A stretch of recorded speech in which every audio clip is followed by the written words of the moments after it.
Bueno, ¿pudieron hacerlo? Sí. A ver. ¿Qué hiciste? ¿Me quemo o me pincho? Yo hice el de quemarme, pero bueno, no me quedó claro si era una quemadura así apenas o era una quemadura con lesión. Presidente como para que ¡ay! Y saqué la mano. Ah, bien. Yo le puse en receptor, en las células termorreceptores de la piel que reciben la señal del calor. Eh, Estos receptores envían la señal a través del sistema nervioso diciendo que hay un agente agresor externo que les puede llegar a lesionar. Y como efector, bueno, envía una señal al dedo en este caso, indicándole que tiene que producir movimiento para sacarlo del agente que le produce daño. Bien. ¿Qué sería el centro integrador para vos? El centro integrador, el sistema nervioso, pero no sé en qué parte. Claro, a este punto. También lo que ¿No hiciste. sería el cerebro próximo Próximo el hipotálamo, profe. Centro del dolor de tu cerebro, profe. Ahí va. Esto es Estaría porque bien no decir hemos la vía llegado todavía tan termoquética. ahí, pero claro, ustedes piensen que ustedes no dicen, me estoy quemando, voy a dar la orden de sacar la mano. Eso es automático. Cuando algo es automático, es un reflejo entre sensorial, médula espinal, ¿sí? O bulbo raquídeo, por ahí como mucho, motor, o sea, otras neuronas que sacan la señal al efector, contracción. Entonces, acá el centro integrador en realidad es la médula espinal, pero siempre va a ser, en caso de nervioso, el sistema nervioso central y no le erran.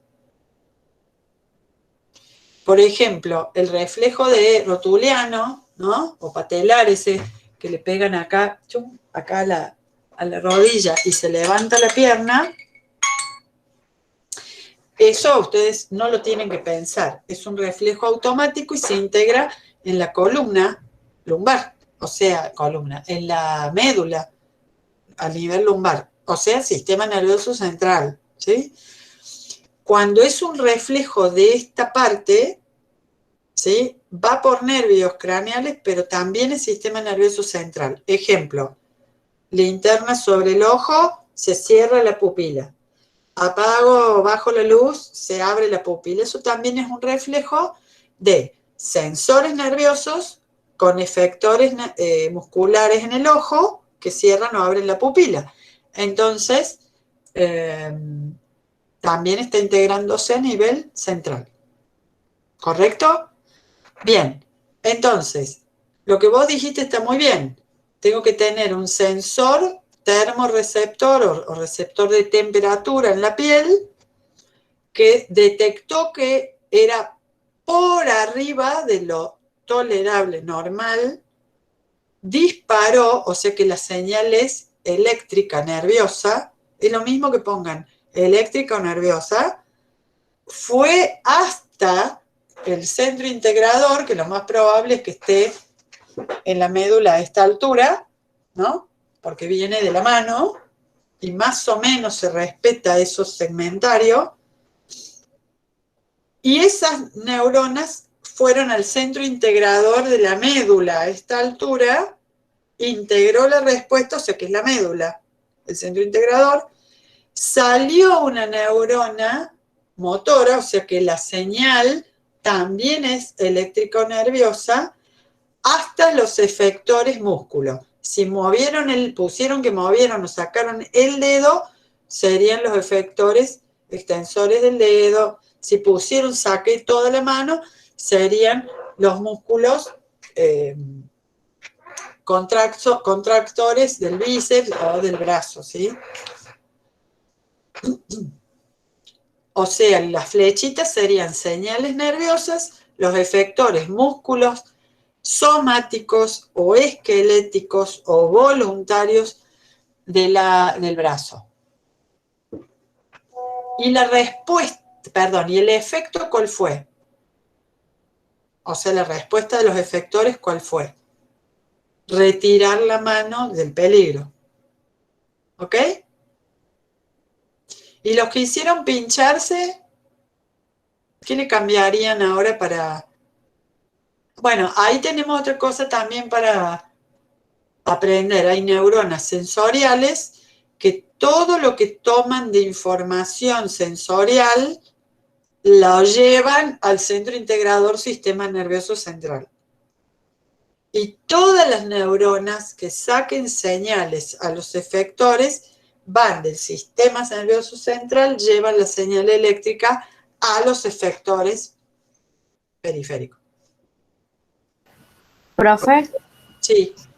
yo hice me pinché el dedo y en la parte de sensor puse la epidermis. Sí, pero la célula, está bien, pero la célula epidérmica no es la que sensa el dolor. Eso no lo sabes vos, yo te lo cuento ahora para que lo corrijas. Bien. ¿Pueden ser receptores de tacto? No, son neuronas del dolor. Las neuronas del dolor son neuronas que tienen el cuerpo celular gordo, así, y tienen como un árbol de dendritas sin mielina, o sea, peladas, como si fueran cables pelados, así repartidos en la dermis. O sea, abajo de la epidermis. Cuando una aguja, una astillita, un alfiler pincha, en realidad el tamaño de la punta de esa alfiler es como mucho más gorda que varias células de la piel o de la epidermis. Es como un caño para las células. Rompe células y rompe o toca muchas de esas terminales del dolor. Y las neuronas del dolor solo detectan dolor, y es una cosa bastante interesante y extraña el dolor, porque en realidad son neuronas que responden, fíjense cómo funciona, ¿no? Responden a un daño hecho en ellas mismas, cortarle esas terminales, esas dendritas, pero también responden químicamente a que haya en el medio o lleguen a ellas componentes intracelulares, porque claro, lo que está dentro de la célula tiene que estar dentro de las células. Si vos rompiste células, hay daño celular, lo que es intracelular sale y las del dolor se disparan porque ha habido daños de tejidos. También cuando se acumula mucho sin moverse líquido, que es la inflamación, por eso hay dolor. Bueno, era para contarles eso. Pero le pongo el nombre acá, tienen un nombre, así como los de presión son varoreceptores, los del dolor tienen un nombre y se llaman nociceptores. Nociceptores significa receptores específicos del dolor. Bien. ¿Los Profe, nociceptores también influyen en el tema de la reacción por la quemadura? Son los que, o sea, los nociceptores son los que detectan daño tisular porque son los que lo transforman en sensación de dolor. Entonces ustedes pueden decir o partir, yo saqué la mano porque sentí el excesivo calor, entonces en ese caso lo plantean como termorreceptores de la piel, de la dermis sería, o nociceptores si pusieron sentí dolor y retiré la mano. En el caso específico de que dijimos me quemé, era para que dijeran termorreceptores. Claro, sí, en una quemadura hay depresión si toqué, de calor, que es lo normal, sacar la mano por el exceso de calor, pero si fue una quemadura larga, como quien dice, hasta que me avivé antes de sacar la mano, también pueden haber actuado en conjunto con nociceptores. En el caso de la profe, una pinchadura, pregunta. profe, como que también cuando se rompe la primera barrera, también se tiene que contar la respuesta inmune como una respuesta Sí, todo inmunitaria. eso, por supuesto. Ahí van a empezar. El sistema homeostático, cuidado del daño tisular, que aparece el inmunológico con la inflamación. El sistema homeostático de hemostasia, o sea, de coagular la sangre y evitar la pérdida de sangre. O sea, va a haber varios ahí. Y la ampolla que dicen ahí es como si fuera que la quemadura, al dañar toda la dermis y epidermis del lugar, llegan los tejidos de la inflamación y levantan la parte quemada con líquido, y entonces la ampolla es toda la parte de la piel que se ha separado del conectivo subcutáneo, que está debajo de la piel. Queda el conectivo subcutáneo y arriba una separación de líquido con la piel dañada arriba. Ahora ahí está llegando, no me quiero extender mucho, pero es re interesante, pero ahí está llegando plasma, ¿no? Que como líquido intersticial llega a la zona.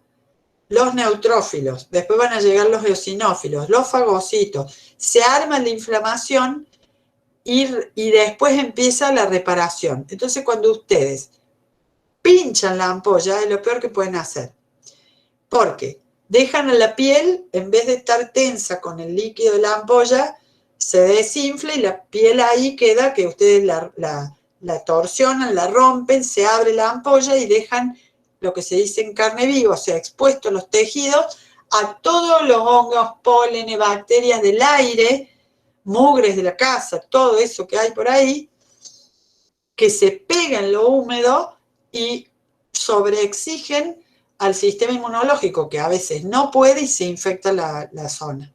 Se infecta la ampolla. Peor. Profe, ¿y por qué hay médicos que te hacen eso? Porque a mí me pasó una vez que me cayó agua caliente y fui al médico y apenas me vieron me reventaron las ampollas. Sí, pero eso es otra cosa que ocurre con los peores grados de quemaduras. Ah, listo. Que se llama hacer un toilet. Es una práctica de enfermería que la hacen los médicos, por supuesto, también, que es que cuando la piel ya está demasiado dañada y no puede hacer esa... Por abajo vienen los fibrocitos, ¿sí? Y empiezan a armar de nuevo todo el conectivo de la piel, la dermis, y las de la epidermis que crecen de los costados hasta que tapan. Pero cuando el daño es muy severo, todos esos restos de piel y todo pueden ser, al contrario, nido para bacterias que infectan, sobre todo haciendo un ambiente sin oxígeno, una anaerobiosis.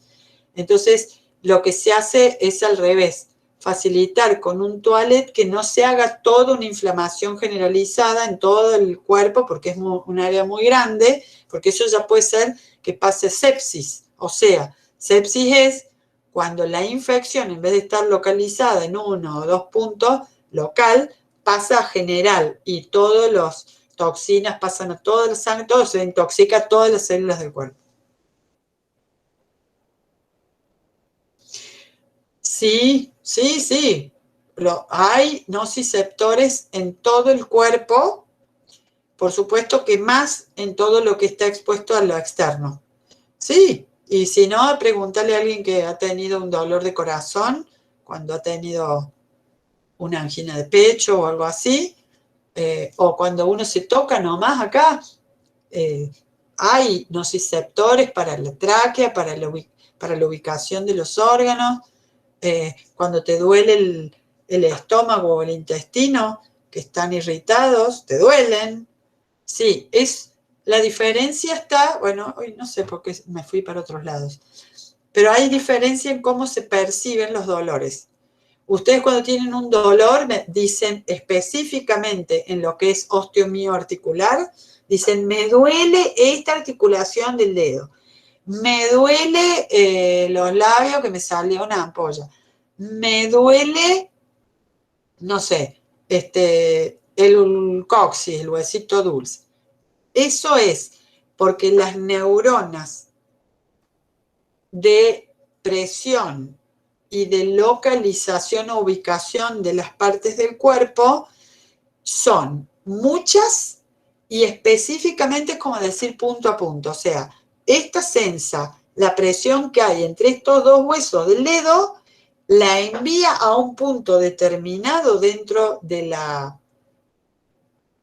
del sistema nervioso central de la médula, y eso sabe, informando a centro superior, hay presión o hay dolor o hay doblamiento de la articulación, y eso lo hacemos consciente porque llega a nuestra corteza sensorial.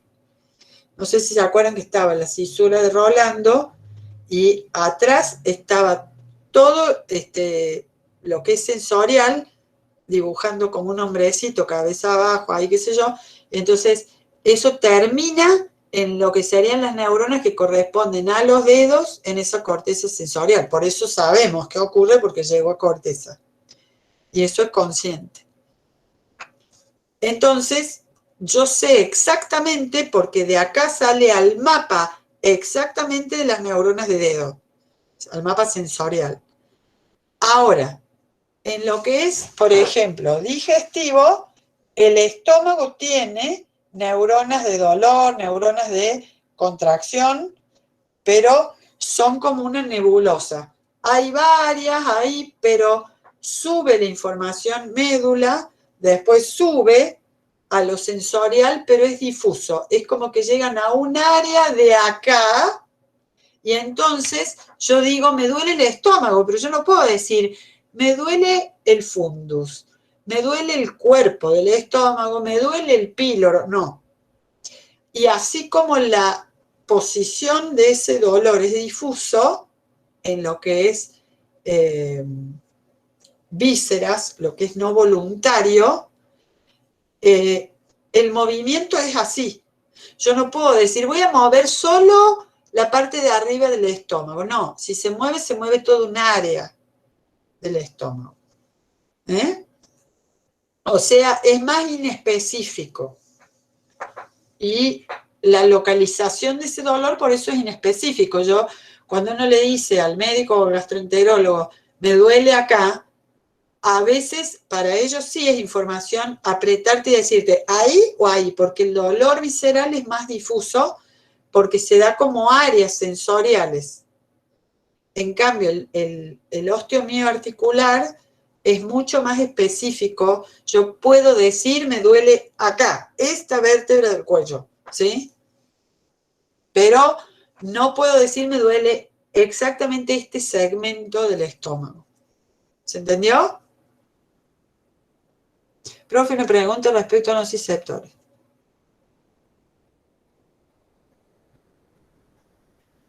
Sí, la adrenalina, a ver, sí, por varias razones, pero la adrenalina hace una descarga tan grande simpática. Ay, ¿cómo explico esto? Todo lo que sea no controlado voluntariamente, digamos, que funciona en automático por el autónomo, digestión, reproducción, riñón y excreción, todo eso tiene también dos polos, activarlo o inactivarlo. Para activarlo existe toda una rama de nervios y toda una rama nerviosa que los activa, que es lo parasimpático, y toda una descarga que los inactiva, que es la descarga simpática.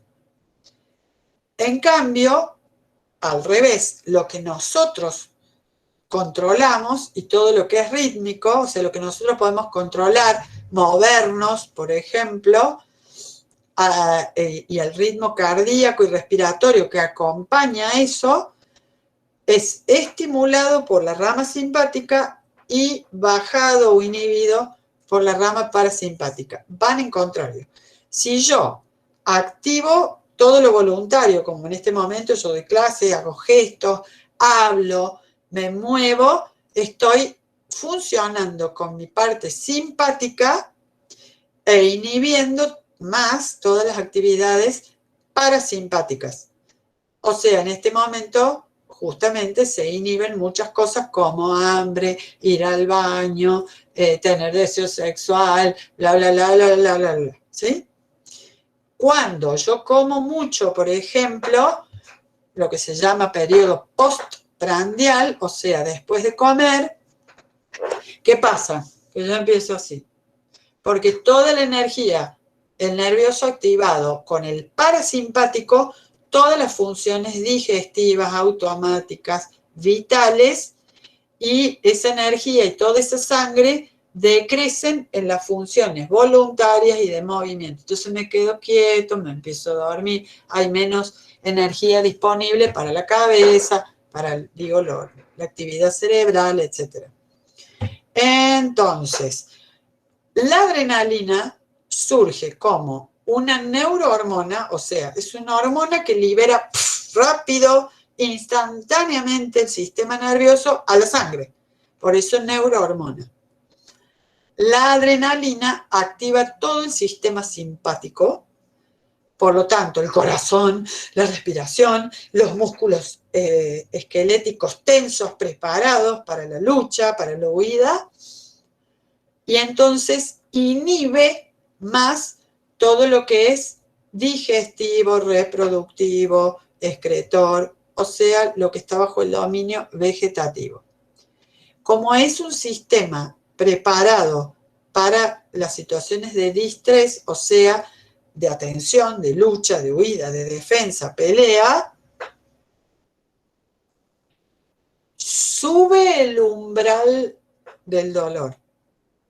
O sea, a los nociceptores les dice, no respondas ante esta y esta concentración de sustancias, sino cuando recién haya mucho más, subiendo el umbral del dolor. Por eso se ve que hay gente que bajo situaciones extremas hace fuerzas increíbles, en el momento no les duele nada, salvan al hijo, al marido que estaba cayendo en el auto, no sé, sacan el auto de un pozo, y bueno, después sí sienten las consecuencias en la articulación o músculos, pero en el momento se subió el umbral de dolor, o sea, el mínimo necesario para disparar al centro integrador médula duele. Se lo sube, entonces resiste más. Ricardo dice la famosa marea blanca. Claro, postprandial, que es porque después que yo comí mucho, sobre todo si comí grasas, al ratito empieza el intestino a absorber el resultado de la digestión de las grasas. Eso va a pasar a la linfa y luego de linfa al plasma. Entonces cuando uno saca plasma postprandial, ese plasma se lo ve lechoso porque está con todas las gotitas de aceite, de grasas, en suspensión y se le dice blanquecino o suero lipémico. Muy bien, Daniel. Suero lipémico es un suero brilloso, lechoso, que en realidad se lo ve brilloso porque rebota la luz en todas las pelotitas de grasa o aceite que hay ahí, y el pH es más alcalino.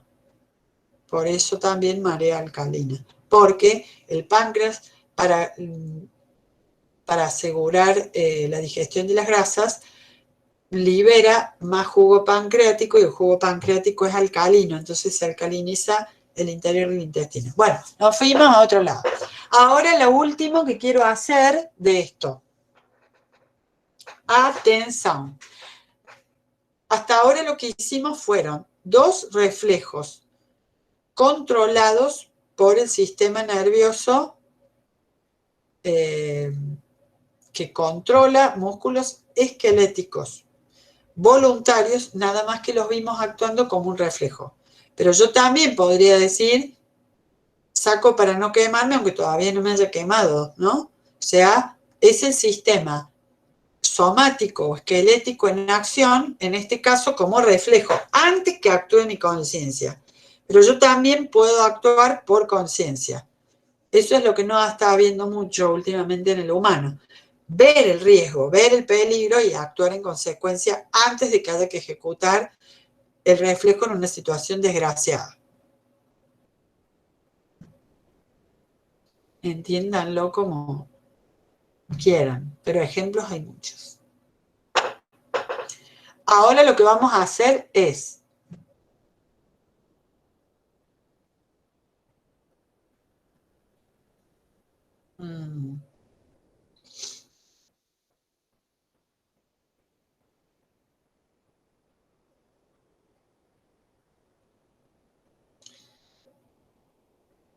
ya insulina lo vimos.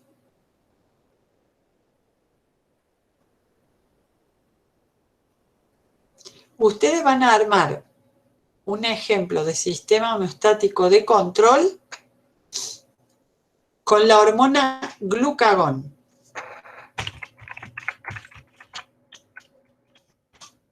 Un grupo puede hacer eso.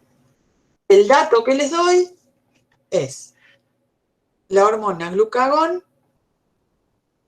no baja la glucemia, sino que la sube. Y es normal, es fisiológico. Las células que la liberan o que liberan el glucagón son las células alfa del páncreas. O sea, están juntas las beta y las alfa. Las betas liberan insulina, las alfa glucagón.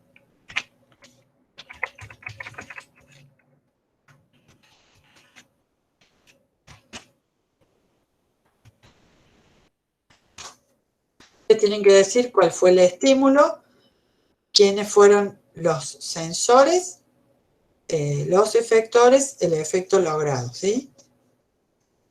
Perdón, profe, dijo, el glucagón sube la insulina, No, sube la glucemia. la glucemia, perdón. Hace el efecto contrario Al a revés. la insulina. Sí.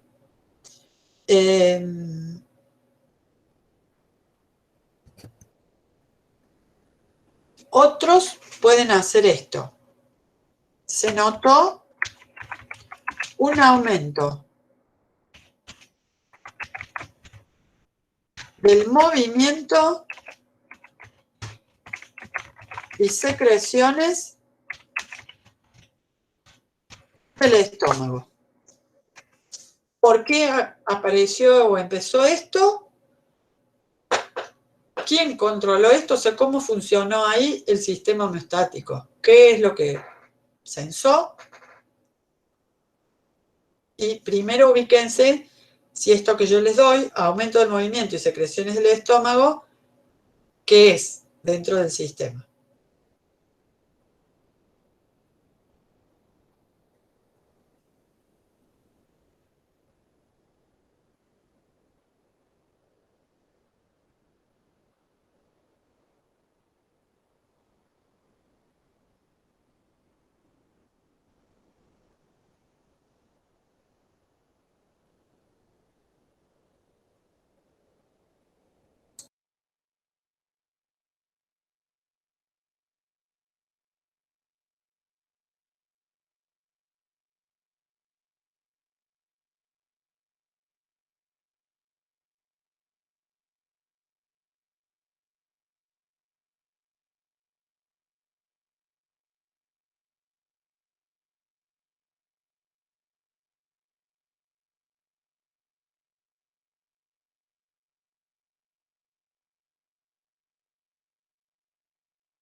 Gente, no importa que ustedes no sepan bien cómo es, el tema es que yo quiero ver que lo razonen, le pueden errar, por supuesto, pero es para ver si pueden inventar algo coherente con la información, ¿ok?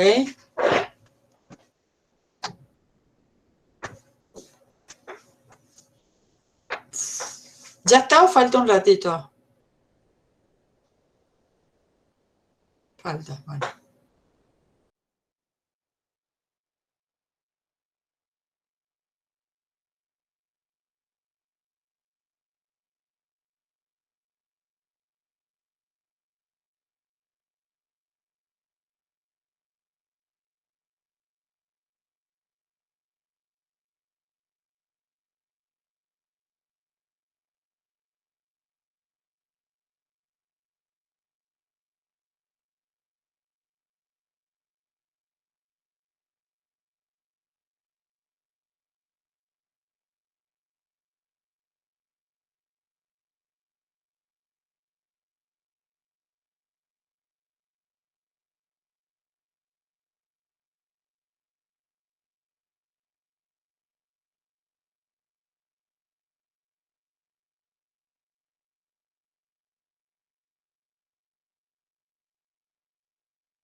Bueno, ¿alguien hizo glucagón que quiera comentar a ver cómo lo hizo? Sí. Dale, Lucía. Yo puse como estímulo el bajo nivel de glucosa en sangre. Sí, señora. Muy bien. Bien. Después el receptor o sensor, bueno, las células alfa del páncreas, que ante este estímulo liberan glucagón, que generalmente va a las células del hígado o de otros órganos también, y promueve la síntesis de la glucosa porque hay hipoglucemia en la sangre, y inhibe la glucólisis. Entonces, cuando no hay glucógeno disponible en el hígado, por ejemplo, cuando hay un ayuno muy largo o actividad física muy intensa durante mucho tiempo, el glucagón hace que el hígado genere glucosa a partir de otros precursores que no sean glucógeno, digamos. Ajá.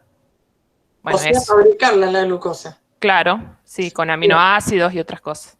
Entonces, la glucemia baja, las células están demandando glucosa, evidentemente, y no alcanza. La que hay en el medio interno o en el líquido intersticial. Entonces, así como todas las células están sintiendo la baja de glucosa, pero no pueden hacer mucho, las alfa del páncreas detectan lo mismo, pero estas sí pueden elaborar una respuesta porque también son integradoras. Entonces liberan el glucagón. Pero la fuente externa de glucosa no está, o sea, no estamos comiendo dulce. Hay baja glucemia y todavía no hemos comido. Entonces, si persiste esta situación, hay que generar glucosa en sangre. Hay dos mecanismos. Si no comemos, insisto, si comemos, va a haber glucosa de nuevo. Si no comemos, estamos en ayuno o tenemos una dieta sin azúcares o lo que fuera, lo primero que hace el organismo es recurrir al reservorio de glucosa. ¿Cuál era el reservorio de glucosa? Glucógeno, profe. El glucógeno. ¿Dónde tenemos glucógeno? Hígado y músculo. Hígado y músculo. Bien. Entonces, hay que activar, como dijo ella, el sacar glucosa del reservorio y sacarla al medio interno o a la sangre, como quieran. Entonces, viene el proceso llamado glucogenólisis. El hígado, con las glucogenasas, va a empezar a sacar como si fueran las cuentas de un collar. El collar sería el glucógeno y las cuentas serían cada glucosa. Entonces libera glucosa y la deja salir desde sus células a la sangre hepática y de ahí a toda la economía. Eso es lo primero. Se activa el mecanismo de degradación de glucógeno, que es lo mismo decir degradación o lisis. Degradación de glucógeno o glucogenólisis. Eso rápidamente, desde el hígado, aparece glucosa en sangre y se eleva de nuevo la glucemia. Por eso se dice que el glucógeno es hiperglucemiante.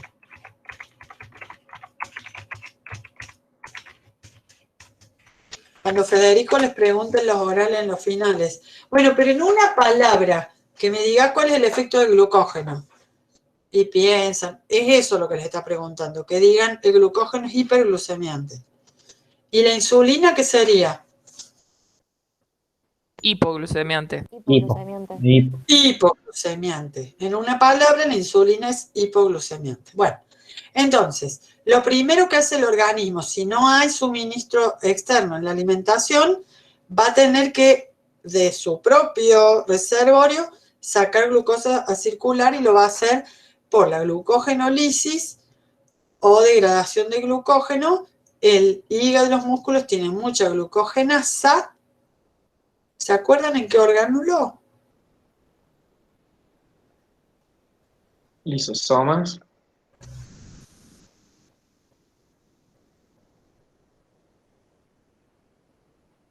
¿Qué orgánulo tenía glucogenasas para la degradación de glucógeno? ¿Mitocondrias? Mitocondrias. No, liso. El retículo liso tiene glucogenasas. Retículo endoplasma. El liso, sí, Ailén, el liso. Bueno, entonces el REL de músculos e hígado fundamentalmente activan las glucogenasas y sale glucosa circular. Un mecanismo, sacar de los reservorios. El otro es fabricar glucosa donde no había. Para hacer glucosa de donde no había, atención porque son palabras parecidas que cuestan, pero no son iguales. Gluco, de glucosa, neo, de nueva, génesis, de generar. Se activa, si pasa un poquito más de tiempo, la gluconeogénesis. Y esto solo lo hace el hígado. ¿Por qué? Porque estamos hablando de algo muy serio. No es cualquier cosa hacer glucosa de otra cosa. Me salió un versito. Para fabricar glucosa, o sea, poner los 6 carbonos con los OH del alcohol, hacer el ping, la unión entre el último carbono y el segundo para hacer el ciclito con el oxígeno, no es cualquier cosa. Hay que tener una batería de enzimas para tomar, por ejemplo, un aminoácido. Recuerden que el aminoácido era carbonitos, tenía una función COH ácido y una NH2 que es el amino, ¿sí? Aminoácido.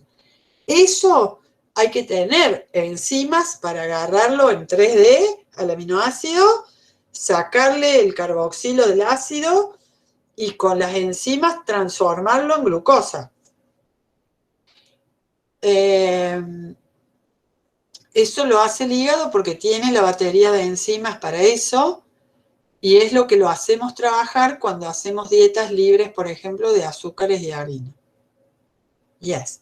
Entonces, exacto, de generar algo, sintetizar algo, el génesis. Entonces, se activa la gluconeogénesis hepática y el hígado saca glucosa, pero sacándola de vías o líneas que no eran las de los glúcidos. Agarra la de grasas, ácidos grasos y los convierte en glucosa, o de las proteínas agarra el aminoácido y lo convierte en glucosa. ¿Se entiende lo que estoy diciendo? O sea, el hígado tiene que tomar lo más simple de las proteínas, de las grasas, para transformarlo en lo más simple de los glúcidos, que son la glucosa, la fructosa. Bien. Y así logra elevar la glucemia. Por eso es hiperglucemiante. Bueno, entonces tenemos el sensor y centro integrador fue la célula alfa del páncreas. La señal liberada fue la hormona glucagón, o sea que es una señal química, no eléctrica, no nerviosa, química, hormonal. La hormona es una señal química, es una sustancia. ¿El efector quién fue? El hígado. Las células alfa pancreáticas, profe. No, el efector ejecutó la acción de liberar glucosa. Páncreas. El hígado liberó la glucosa. El efector fue el hígado. Y soltó glucosa. También el músculo, porque también tiene glucógeno. Pero ojo, el músculo porque hizo glucogenolisis, cediendo parte de su reserva para el bien de todo la homeostasis corporal. Pero fundamentalmente, primero el hígado. Y gluconeogénesis, solo el hígado. Eso más o menos es mentira, porque parece que los músculos también, pero bueno, supongamos. El efector fue quien ejecuta la acción que restablece. ¿Quién fue? El hígado. Y acá pueden ver esa retroalimentación de información que el hígado, al liberar la glucosa y subir la glucemia, esa información, a través de ese aumento de glucemia, le llega al centro integrador. Bueno. Bien. Profe, ¿puedes repetir cuál era el centro integrador? El centro integrador fue la misma célula alfa receptora que dijo hay glucemia baja, pero que tomó la decisión, entre comillas, o sea, compara con los valores normales y dice sí, hay que actuar, e integró esa información y dijo, bueno, yo sé hacerlo, y es elaborando esta respuesta, esta señal, digamos, que sería liberar la hormona. O sea que coinciden receptor con centro integrador en la célula alfa del páncreas. La señal que va a los efectores es química y es la hormona, y los efectores son músculos e hígado para la glucogenolisis. y para la gluconeogénesis, para esa respuestita en particular, el hígado, resultando en elevación de la glucemia. Bien, y finalmente, si observan, todo lo que hemos visto hoy de cómo operan los sistemas homeostáticos, se puede decir también cómo son los mecanismos homeostáticos. Quiere decir, cómo las cosas se vuelven a su valor normal o a su estado normal. Los sistemas homeostáticos, esto es el último gran tema de esta parte de la homeostasis, operan por lo que se llaman las retroalimentaciones, o del inglés se usa mucho más, sinceramente, los feedbacks. Es un feedback, que significa alimentar para atrás o retroalimentar. Significa que cuando va operando un sistema, ir desde donde está operando el sistema hacia atrás para volverle a dar información a las etapas anteriores al sistema. Eso significa retroalimentar. Perdón, acá hay gente que quería dar lo del estómago y yo me olvidé. Dice Ricardo, yo para el ejemplo del estómago puse estímulo, presencia de alimento en el estómago. Bien. El receptor, sistema nervioso central. No, el receptor son los receptores del contenido del estómago, las neuronas que hay en el estómago. Es sistema nervioso, pero no central, es periférico. Es el sistema nervioso de presión o de presencia química, ojo, en la mucosa del estómago. Centro integrador, células secretoras, efectores, músculo del estómago, eso está muy bien. Entonces, los efectores son, por un lado, los músculos del estómago que mueven, mezclan el contenido del estómago. Y otros efectores son las glándulas que secretan el jugo gástrico. Son dos efectores distintos. Las glándulas echando jugo gástrico y los músculos moviendo. Respuesta, muy bien, aumento de la movilización o mezcla del contenido del estómago. Muy bien. Y como efecto de todo este sistema homeostático, la facilitación de la digestión, porque si movemos y facilitamos el encuentro de las enzimas y las activamos con el pH ácido, se digiere. Bien. Bien. Bueno. Esto no lo saben ustedes, pero la información de que hay alimento adentro del estómago y que hay que mover y secretar jugo, en primera medida tiene un centro integrador en todo el sistema digestivo que se le dice pequeño cerebro o SNE, sistema nervioso neuroentérico, sistema nervioso entérico. Es todo el conjunto de neuronas del simpático y parasimpático sobre todo, pero tiene de los dos, que controlan todos los reflejos de la digestión, absorción, o sea, estómago, intestino, páncreas. Y ese, a su vez, está controlado por el vago, o sea, el neumogástrico y todos los nervios craneales que vienen de centros de control superior. Profe, por eso se le dice que el sistema digestivo en sí es como el segundo cerebro, digamos, del organismo. Sí, pequeño cerebro, segundo. Y ahora tendríamos que hablar de tres, porque también el corazón tiene su propio sistema nervioso. Pero bueno, se conoce como pequeño cerebro, cerebro menor al SNE. Entonces, toda esa información de los sensores del estómago están yendo a toda la red neuronal de todo el sistema digestivo, que es el SNE, que puede por sí mismo controlar esto. Pero además, como si fuera poco, para coordinarlo con las otras cosas que están pasando en el organismo, ese SNE está bajo cierto control jerárquico, dirían ahí los chicos, del sistema nervioso autónomo a través del hipotálamo y de los centros del bulbo raquídeo que controlan, bueno, a su vez activan o desactivan más o menos estas partes de la digestión.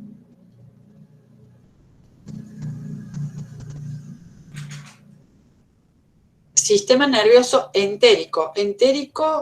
Entero quiere decir intestino, pero sistema nervioso entérico se refiere a todo lo que es digestivo. Incluye al páncreas también.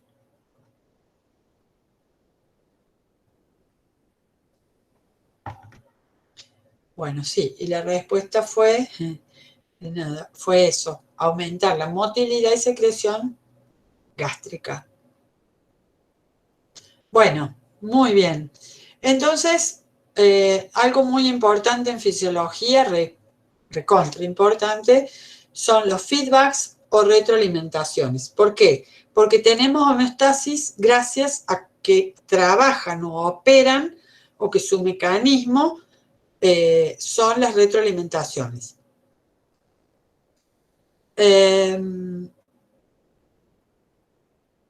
¿Qué quiere decir esto? Dicho muy groseramente, si algo sube mucho, el sistema homeostático con la retroalimentación negativa lo baja. ¿Por qué negativa? Porque siempre va al revés del estímulo original, en dirección opuesta al estímulo original. Nosotros sabemos que si aumenta la temperatura corporal, el sistema homeostático de control de la temperatura la baja, o intenta por lo menos bajar. Eso es una retroalimentación negativa, porque cuando aumenta la temperatura y el sensor de temperatura corporal larga la alarma, opera el sistema homeostático volviéndolo a bajar, o sea, al nivel anterior. Opera por feedback negativo porque inhibe o apaga todos los mecanismos que subían la temperatura. Feedback negativo también es que algo que baja, el sistema homeostático lo sube. También es dirección contraria. Entonces, si me baja la glucemia, me baja la glucemia, el sistema homeostático con el glucagón y demás, la vuelven a subir. O sea, la respuesta va en dirección contraria al estímulo o situación que generó la acción. Si repasamos, casi todo nuestro organismo opera manteniéndose en homeostasis por retroalimentaciones negativas. Son el 99% de los mecanismos homeostáticos. Son todos negativos. O sea, lo que sube lo bajan y lo que bajan lo suben.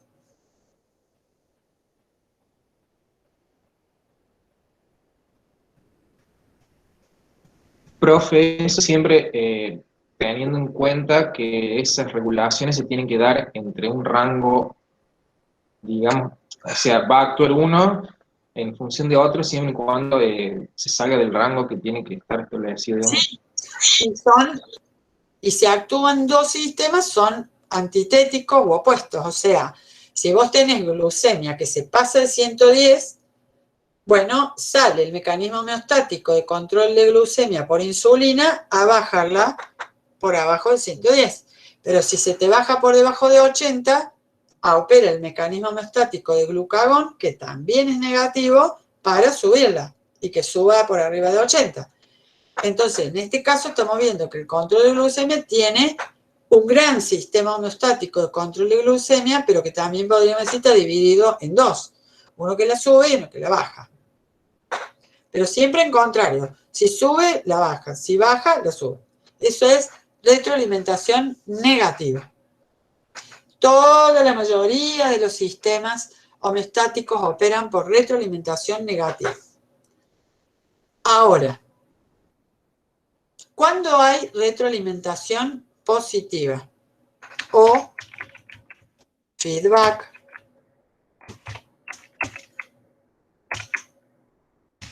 positivo? Profe, por ejemplo, cuando en la lactancia, porque tiene un principio y tiene un final.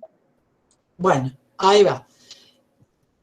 Muy bien. Existe feedback positivo cuando algo aumenta, pero en vez de bajar, genera que aumente más.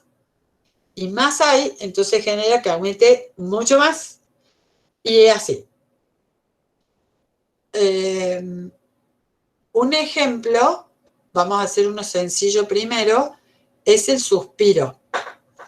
Cuando uno suspira lo hace muy rápido, entonces no se da cuenta de lo rápido que es y cómo es el mecanismo. Pero yo al suspirar hago, inhalo un poquito, pero eso desata otra descarga nerviosa sobre los músculos inspiradores y hago, y eso descarga justamente una señal más fuerte nerviosa que hago.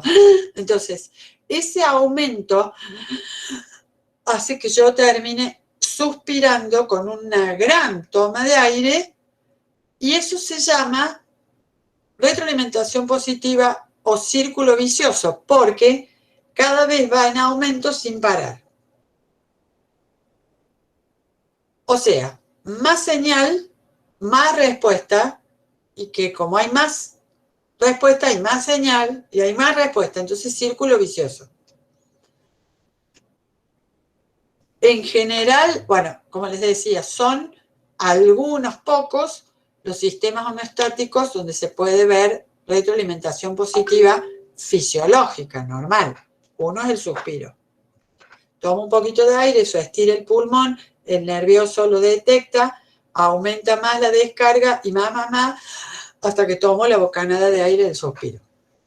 Profe, disculpe, ¿el bostezo es algo parecido o no? No. El bostezo es desatado por muy pocas cosas que se sepa, pero una es la hipoxia, o sea, a mí me falta oxígeno.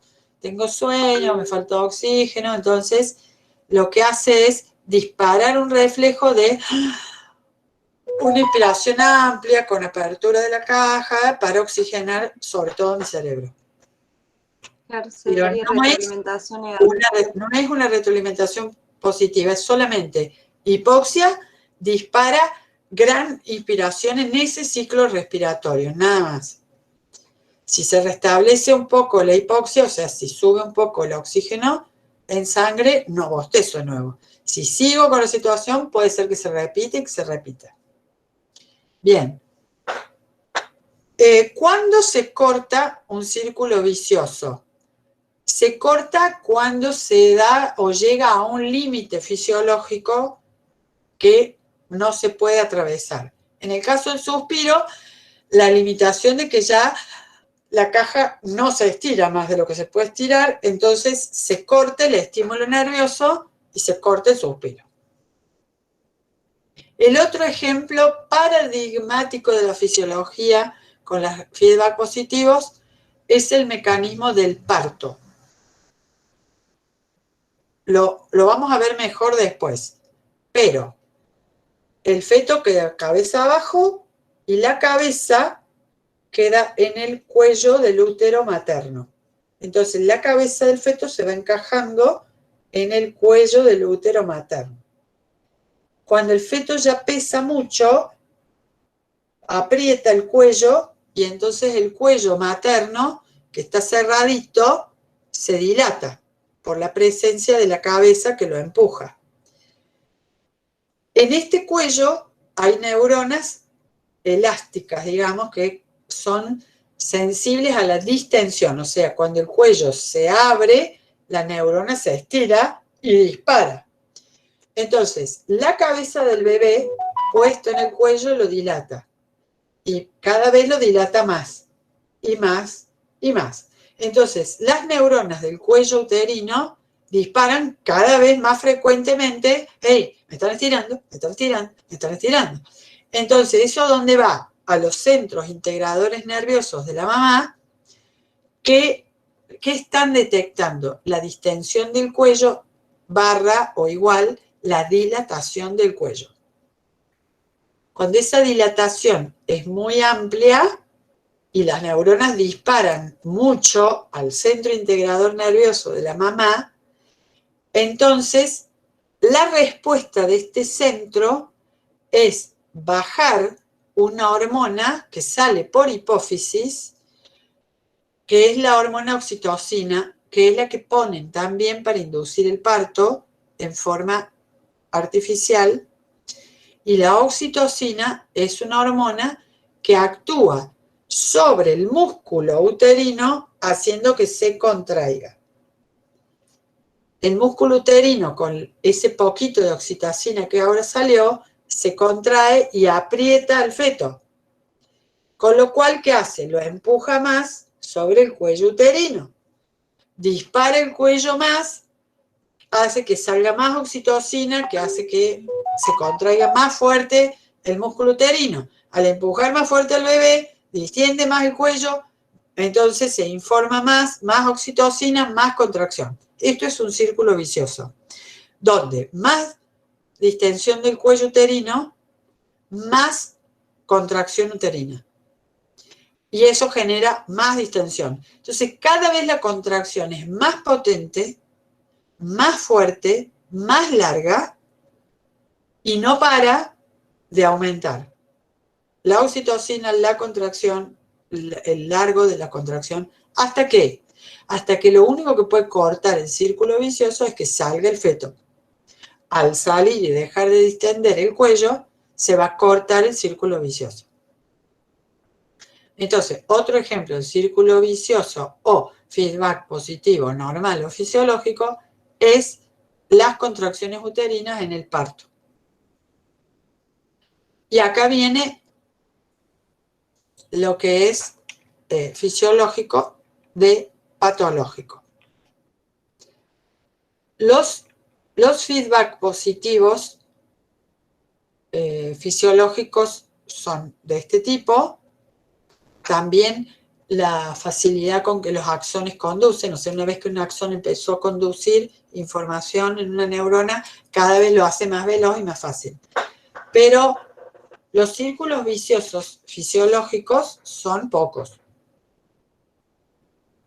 Bueno, la mayoría, sacando esto, son patológicos. ¿Cuándo? Por ejemplo, cuando un paciente cae la presión arterial, vemos que la mínima empieza a bajar, ya no es 80, o sea, ya no es 8, ya no es 7, 6, y está ahí en el quirófano, 6, 5 y algo, y se nos va. O sea, eso fue una baja de presión arterial que el sistema homeostático de la presión no pudo, con la retroalimentación negativa, volver a subir, y como círculo vicioso cada vez baja más. En este caso es un círculo vicioso que si no lo podemos restablecer, te va a la muerte. Lo mismo al revés. Un paciente que empezó a tener presión alta y por la presión alta se siente mal y cada vez patalea peor y se le sube más y se hace más mala sangre y más sube y piensa que se va a morir y bueno, va círculo vicioso para arriba y le puede dar una ACV, coágulos y demás y también tener un problema muy serio, enfermarse o morir. ¿Se entiende a lo que voy? Los círculos viciosos fisiológicos son algunos muy conocidos. Pero sí, por ejemplo, tenemos, miren lo que pongo, un insulinoma. ¿Qué es un insulinoma? Es un tumor de células beta del páncreas. O sea, el páncreas, en vez de tener los puntitos adentro microscópicos con células alfa y beta, empieza a tener unas pelotas de células beta. ¿Qué va a aumentar en esta persona? Va a aumentar la producción Si yo tengo una pelota de células beta del páncreas, ¿qué va a aparecer en sangre de esta persona? Insulina. cantidad de exorbitantes de insulina. ¿Qué le pasa a esta persona? A ver. Y pueda un coma diabético. Se le va la glucemia al suelo. Tengo el culo helado. Va a haber que estarle dando azúcar en el suero, dextrosa, glucosa, todas esas cosas, porque toda la que le demos por boca no va a alcanzar. ¿Se entiende lo que estoy diciendo? Entonces, ese insulinoma fue un círculo vicioso de cada vez más insulina sin poderlo parar. Entonces lleva a salir de la homeostasis. ¿Se entiende? Bueno, este es un concepto muy importante. Que puedan dar ejemplos, que a lo largo de que veamos cosas de la materia, vean esto como ejemplos y digan, este es un feedback negativo, este es un feedback positivo, acá en este feedback negativo el efector es tal, es cual, que vayan aplicando esto, ¿ok? Bueno. ¿Alguna pregunta hasta acá? Bien. Obviamente vamos a cerrar esto hoy diciendo, ya tenemos un concepto entonces más acabado de lo que es la fisiología. Biología es general, todo el estudio de seres vivos desde todos los aspectos. ¿Y la fisiología entonces se está encargando de qué? Dentro de nuestra biología. Del funcionamiento. Bueno, pero si yo describo solo el funcionamiento, digo, el hígado hace esto, el corazón hace esto, y hay más que eso. Regulación. Las relaciones entre los sistemas. Todo eso. Y los mecanismos por los cuales sostiene la homeostasis. O sea, además vimos que hay una fisiología celular, a nivel celular, una a nivel de los tejidos. ¿Cómo hacen los tejidos para que esta célula haga esto, esta otra, y el tejido haga la función de sostener, de inmunidad? El sistema. Entonces, una de las tantas definiciones que podemos decir es, fisiología es el estudio de las funciones de las células, tejidos, órganos, sistemas del organismo. Sus interrelaciones, los sistemas de control existentes y, en definitiva, los mecanismos, las estructuras y las funciones con las cuales se sostiene la homeostasis. Si dijéramos fisiopatología, sería lo mismo, pero decir, todas las estructuras, funciones, ¿verdad?, destinadas a conocer las causas, maneras, mecanismos por los cuales el organismo sale de la homeostasis o genera síndrome, enfermedad, desequilibrio. ¿Se entiende? Bueno, con esto hemos pasado, en realidad, por todo el capítulo 1 de la fisiología general, el de los mecanismos homeostáticos, y también, un poquito sin querer, lo que serían, ya les digo bien qué capítulo sería, donde estaría el 5, a ver,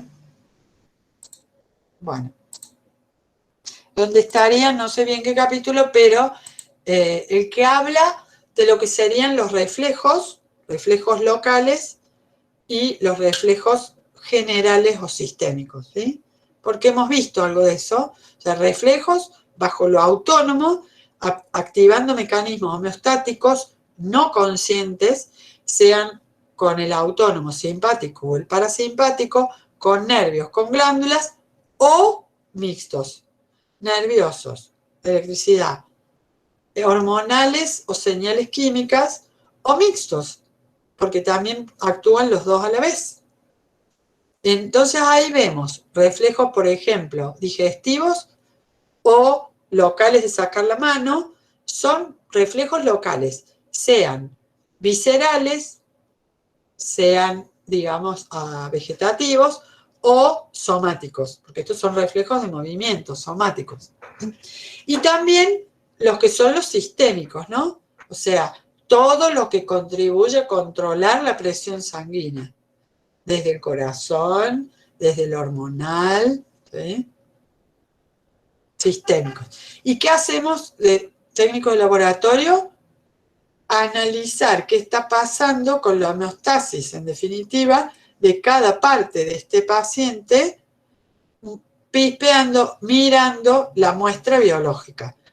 Sacamos muestra del plasma y como es medio interno, lo observamos y decimos, si encuentro tal cosa alta, baja, o esto que no tendría que estar en la homeostasis o en la normalidad, voy detectando los parámetros fisiológicos que se van del rango normal o que aparecen cuando algo se fue de la normalidad. ¿Se entendió? Bien. Por favor, les pido. Muy bien, Valeria, las relaciones y los mecanismos que sostienen este equilibrio dinámico de la homeostasis. Cómo se regulan y relacionan las funciones vitales. Todo eso está bien. Muy bien. Bueno, pido por favor que le echen, por favor, una mirada al capítulo 5, si no lo han hecho, porque vamos a ir volando en la próxima. Fede, ¿vos querés agregar? Muy buena clase. Sí, algo rapidito. Bueno, en eso primero, que bien, que buenísima la clase, que sea así activo, que pregunten, que tengan dudas, que participen, que digan cansadas, pero que las digan, que vamos aprendiendo de eso, y eso se pone más interesante si solo hablamos más cosas, tanto para lo teórico como para lo práctico. Así que bueno, se nota que vienen en un ritmo, ojalá lo mantengamos. Por otro, varias cosas del aula virtual. Ya está visible el foro para que pongan lo del síndrome de piel de cristal, Recuerden que uno por grupo, ¿sí? Así que no vayan todos, uno por grupo. Después, en la pestaña de Fisiología General, va a haber un foro que nos diga y nos interpele cuál creen ustedes que es la importancia del estudio de la fisiología en la labor del técnico de la técnica laboratoria. Yo diría que no le respondan ya.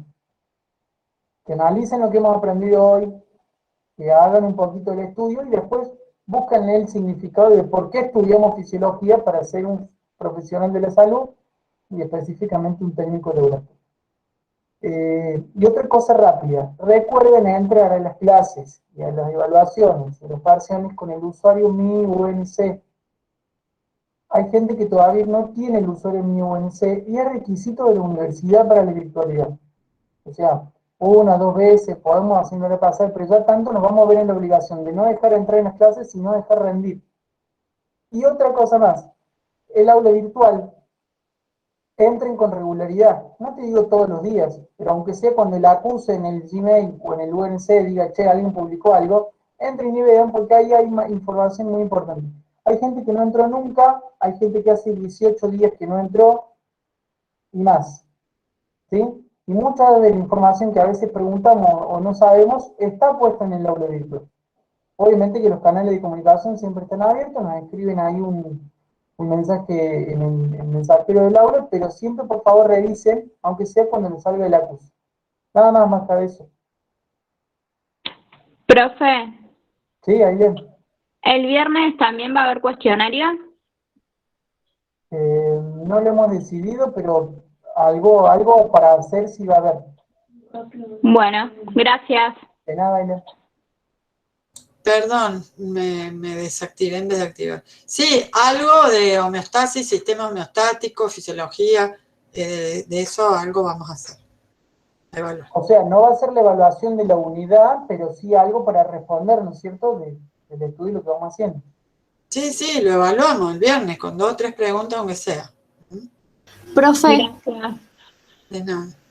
Digan. ¿hay alguna guía de preguntas de homeostasis? Sí, ¿O es, digamos, la misma guía que dieron al principio?